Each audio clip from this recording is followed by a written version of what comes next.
Hello. So I wanted to come on here today and show you what I call as a somatic heart-centered embodiment self-hold for regulation. This is a trauma-informed practice. And typically you'd be working with a provider one-on-one to learn some of these things.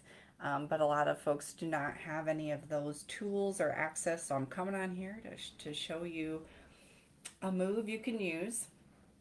So when we're practicing self-regulation tools, it's best to do them when you are not triggered. So to practice so that you can use them in triggering situations.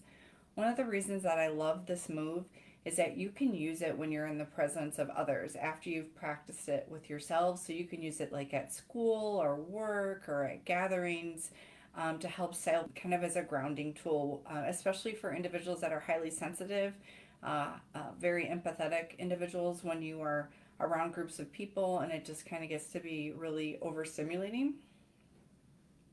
Uh, and it can be great when you're like in a meeting or at a family gathering or a friend gathering and it's just like too much for you. So I'm going to move back so you can see. So I'm going to take my right hand and I'm going to stick it under my left, like my armpit next to my chest. So I'm going to stick it there. You can practice along with me if you're watching this. And what I am sensing for is the internal sensation of my heartbeat. Now, if you're not quite there yet with that sensation, then just focus on the outline of your body. And that is good enough. So you take your left hand and then place it on the outside of your body. And so I just have my feet straight on the floor.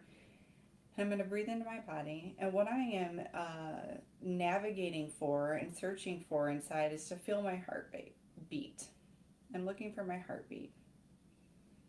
I'm feeling for my heartbeat.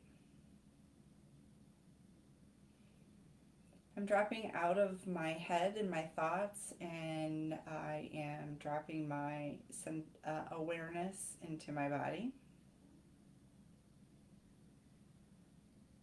And I'm just kind of noticing. There's no judgment, just noticing my heartbeat. Now, as you do this, you will notice that the longer you do it, your heart rate will slow down. Or if depressed and dissociated, you may be able to move out of that dorsal vagal response. And so what I'm doing with my left hand is I'm rubbing the right side of my arm, just kind of feeling the outlines of my body. This can be so important to do with depression and dissociation, just to feel where the edges of my body start and stop. And you can even squeeze your arm a little bit and give yourself a little hug. And so this is kind of something to practice and a tool that you can use wherever you're at, something you can use at home and with yourself to self-regulate. I have a heart rate monitor on my watch, and that's something to kind of pay attention to. Our heart rates at about 60 to 80 beats a minute are in that ventral vagal, so they're in a regulated state. This is when our brains are open for learning, strategic planning, organizing. This is when we're in a regulated state. So hopefully this video has been helpful, just trying to give you some somatics and mind-body connection tools that you can start to use. Um, Tell me what you think about this practice if you tried it out for the first time. Thank you. Bye-bye.